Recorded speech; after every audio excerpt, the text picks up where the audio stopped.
మనం ఈ అరేంజ్డ్ మ్యారేజ్కి ఎందుకు భయపడతామో మన పేరెంట్స్ కూడా లవ్ మ్యారేజ్కి అందుకే భయపడతారేమో కదా.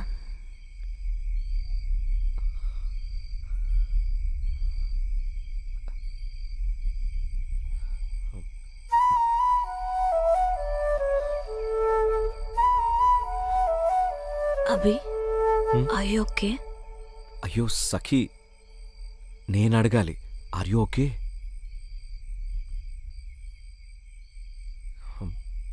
ఏమైంది? నాకు నీ మీద లవ్ లేదు, నీకుందా?